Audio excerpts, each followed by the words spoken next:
Welcome back to Rotunda Studios. My name is Dylan McKercher, and today we are back with more Oscars talk. Each time we will dive into 2 categories and go over all the nominations and their cases to win. However, I will make my hot take on who I think will take home the award. Not to brag, but I'm a little bit of an Oscars expert myself. Last time I gave my bold predictions in the male acting categories, going with Daniel Kaluuya for his supporting role in Judas and the Black Messiah, and landed on Chadwick Boseman and Ma Rainey's Black Bottom. However, don't be shocked if Anthony Hopkins upsets with The Father. So today we're going to go over the nominations for the Best Supporting Actress and Best Leading Actress categories.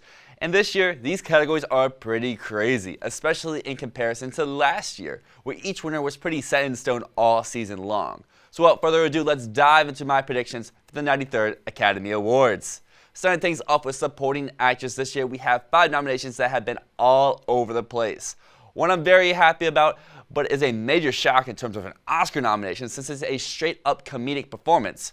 We have Maria Bakalova for Borat's subsequent movie film. Glenn Close adds to her record number of nominations without a win for her performance in Hillbilly Elegy. The third nomination here is Olivia Coleman in The Father, who may be my personal favorite of the bunch, but has not clicked at any major award shows yet.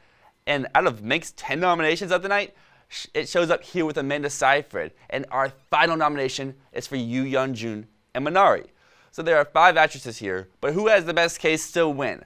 Well, first things first, once upon a time, this category was crazy. We had no idea who would even be the 5 nominated. Some people thought Ellen Burstyn would get in for Pieces of a Woman. No Golden Globe nominee Helena Zengel for News of the World. And guess what? The Golden Globe winner of Jodie Foster and the Mauritanian straight up missed, further showcasing how crazy the Globes can be at times. Starting off, we can axe off Olivia Coleman and Amanda Seyfried. Neither have won much of anything. While they've been showing up all season long, neither have really taken off, and I don't see their first big win being at the Oscars. Well, in the early time of awards season, many thought Glenn Close would finally win her Oscar in her 8th try, but it's not going to happen. Close couldn't even take home the Golden Globe or the SAG, plus it doesn't help that this film was trashed by critics on release.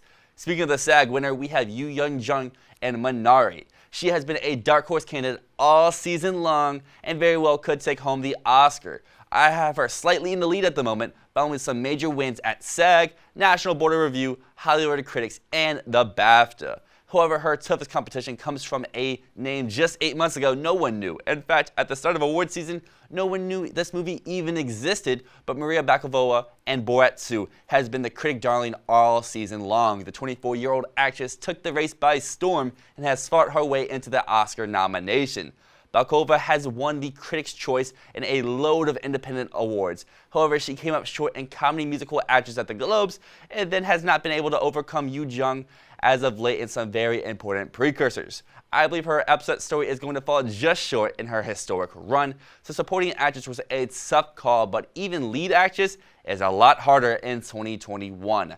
Starting off, we have the SAG winner Viola Davis and Ma Rainey's Black Bottom, the Golden Globe winner being Andra Day in the United States versus Billie Holiday. Following up Day, another actress with their films being their only nomination, has us with Vanessa Kirby and Pieces of a Woman. Frances McDormand is fighting for her 3rd lead actress win with her BAFTA-winning performance in Nomadland, and Carrie Mulligan rounds out our 5 with her Critics' Choice-winning portrayal in Promising Young Woman. So as you just heard, a different actress has won every precursor, which makes this race one of the toughest calls in the Big 5 categories. Let's go ahead and axe off Vanessa Kirby for Pieces of a Woman. While it would be a funny story for a different winner at the Big 5 ceremonies, I just don't see the momentum for her or the push behind Kirby for the big prize.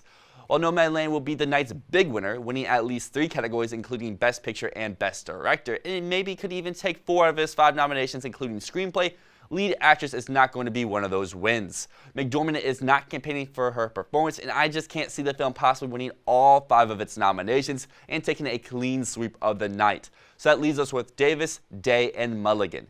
Day makes the least sense here. She is her film's lone nomination. She missed the BAFTA shortlist and considered a fringe 5th slot before her major Globes win.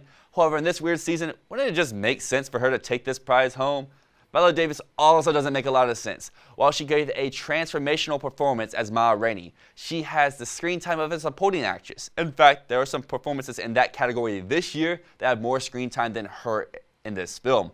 Also, her film, Ma Rainey's Black Bottom, missed both picture and screenplay, showing that the film may not have a strong love in the Academy this year.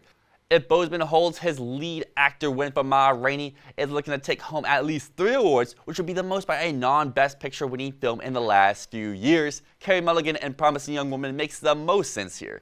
She's been on every ballot all season long, only missing the BAFTA due to their new committee rules. Where if the voting was normal, she most likely would have taken that award home because she is a Brit herself.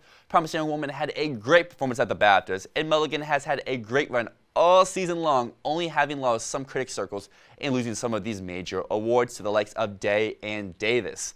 However, the Globes are always weird, and Davis is a powerhouse at the SAG, so book your boy in for Carrie Mulligan, Best Leading Actress win in the books. However, that has brought us to the end of this episode of Dill's Oscar predictions here for Rotunda Studios. Check back next week as we go over the directing and editing categories before we dive into Best Picture next Friday ahead of the 93rd Academy Awards. But until then, I'm Dylan McKercher, signing off.